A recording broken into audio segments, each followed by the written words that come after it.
Shalom, bersama kita akan kembali merenungkan kebenaran firman Tuhan dengan tema Yesus memulihkan kehidupan.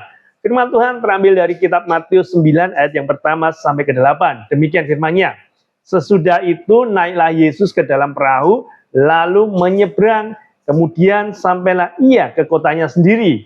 Maka dibawa oranglah kepadanya seorang lumpuh yang terbaring di tempat tidurnya. Ketika Yesus melihat iman mereka, berkatalah ia kepada orang lumpuh itu, "Percayalah hai anakku, dosamu sudah diampuni."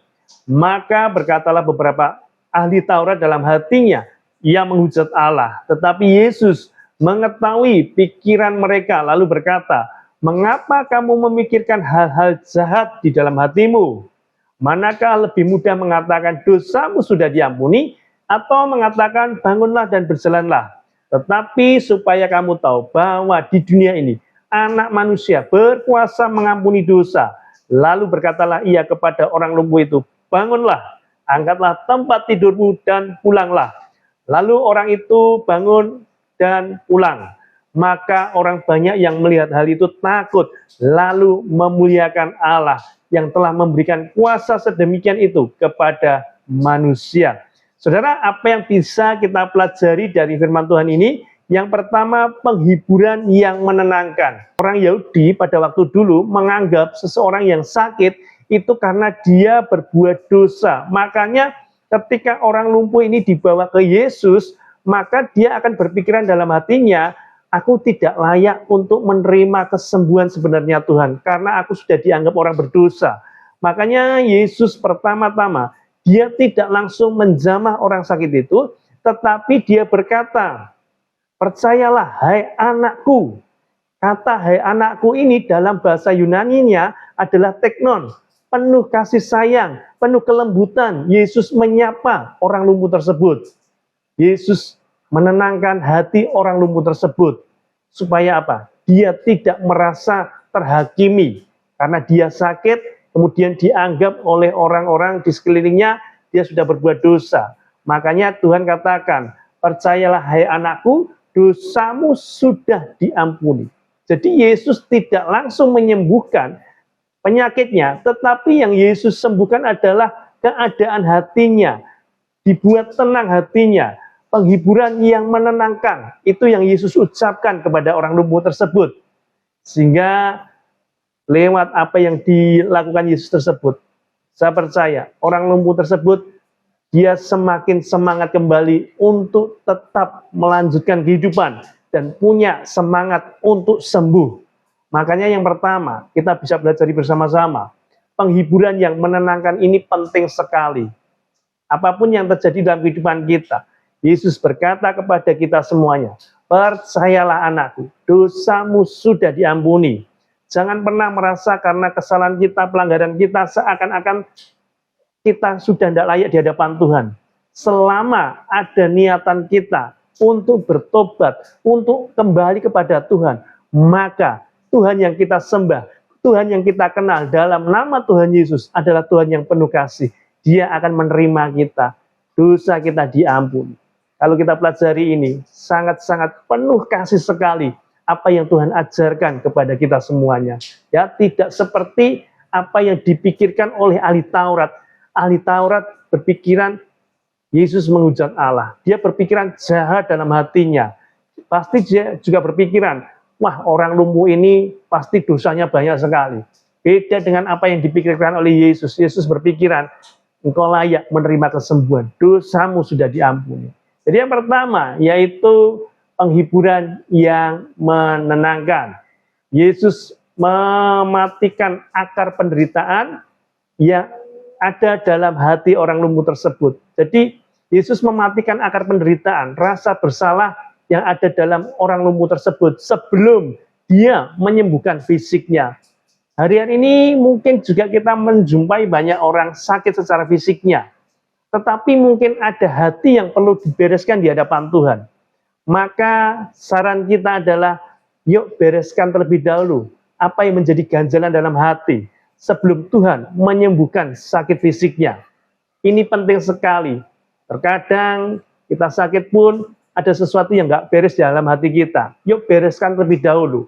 Sebelum Tuhan menjamah sakit penyakit kita, izinkan Tuhan menjamah hati kita, memulihkan hati kita terlebih dahulu, supaya dengan demikian hidup kita berarti layak di hadapan Tuhan. Ketika hati kita dipulihkan oleh Tuhan, maka percayalah, fisik kita pun Tuhan sanggup untuk memulihkan, Tuhan sanggup untuk menyembuhkan. Ini penting sekali. Kemudian yang kedua, yang bisa kita pelajari dari ayat firman ini apa? Pengampunan yang membebaskan. Ya, jadi Yesus itu memberikan pengampunan karena Yesus berkuasa untuk mengampuni dosa orang tersebut. Apabila orang tersebut berbuat dosa dan orang-orang ahli Taurat ini berpikiran dia sudah menghujat Allah, sangat keliru sekali. Yesus itu sanggup mengampuni segala kesalahan dosa manusia. Kenapa? Yesus sendiri, dialah Allah yang berkuasa mengampuni setiap pelanggaran dan dosa kita. Kalau kita baca di pemberitaan firman Tuhan tadi, yaitu Yesus mengetahui pikiran mereka. Hanya Tuhan yang mengetahui pikiran manusia. Yesus mengetahui pikiran yang dipikirkan oleh ahli-ahli Taurat tersebut. Yang mereka berpikiran yang jahat terhadap Yesus maupun kepada orang lumpuh tersebut. Makanya Yesus menegur ahli-ahli Taurat tersebut. Ya, jadi yang kedua yang bisa kita pelajari adalah pengampunan yang membebaskan. Ketika Tuhan berkata dosamu diampuni, maka seketika itu juga kebebasan daripada Tuhan yang mematahkan setiap belenggu dosa kita. Makanya kita perlu setiap saat datang kepada Tuhan, mohon ampun ya atas apa yang kita ucapkan, atas apa yang kita lakukan keseharian kita, apabila dalam pekerjaan kita, dalam sekolah kita, dalam pelayanan kita ada hal-hal yang sekiranya terselip dosa. Yuk sama-sama setiap hari kita datang kepada Tuhan, minta pengampunan daripada Tuhan. Sebab Dia yang sanggup untuk mengampuni segala dosa kita. Dia yang sanggup membebaskan setiap belenggu dosa kita. Jadi ini penting sekali ya, sebelum disembuhkan fisiknya, sembuhkan terlebih dahulu hatinya, sembuhkan terlebih dahulu kehidupan rohaninya. Itu yang Yesus lakukan. Ya. Kemudian yang ketiga, pembuktian yang mengagumkan. Kita bisa pelajari ketika hatinya sudah dipulihkan, hatinya sudah diampuni, dosanya sudah diampuni, maka Yesus sanggup untuk memulihkan keadaan fisiknya, atau Yesus sanggup membuktikan bahwasanya Dia juga berkuasa untuk menyembuhkan. Dia berkuasa mengampuni dosa, dan Yesus berkuasa untuk menyembuhkan sakit penyakit. Dan akhirnya orang banyak tersebut kagum, takjub akan apa yang dilakukan oleh Yesus, dan mereka memuliakan Allah. Artinya apa? Yesus sanggup untuk memulihkan keadaan setiap kita. Apapun dosa kita di hadapan Tuhan, tidak ada yang tidak mungkin yang Tuhan bisa ampuni setiap dosa kita. Untuk itu datanglah kepada Tuhan, mohon ampun, mohon belas kasihan Tuhan, mengampuni setiap dosa kita.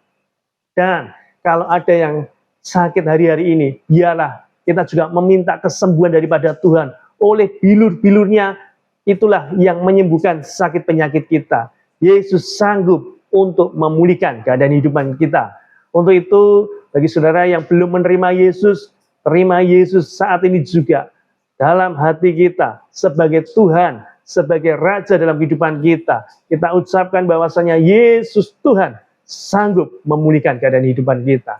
Apapun yang menjadi permasalahan kehidupan kita, tidak hanya sekedar sakit penyakit, tetapi masalah pekerjaan, masalah keuangan, masalah pelayanan, biarlah kita membawa di hadapan Tuhan. Dan kita percaya ketika kita bawa di hadapan Tuhan, ketika kita juga sudah dibereskan terlebih dahulu dosa-dosa kita, hati kita dipulihkan, maka juga Tuhan melakukan pemulihan sepenuhnya apa yang menjadi pergumulan dalam kehidupan kita. Doa saya, biarlah saudara senantiasa berharap, bersandar hanya kepada Yesus. Yesuslah yang sanggup memulihkan keadaan hidup kita. Tuhan memberkati.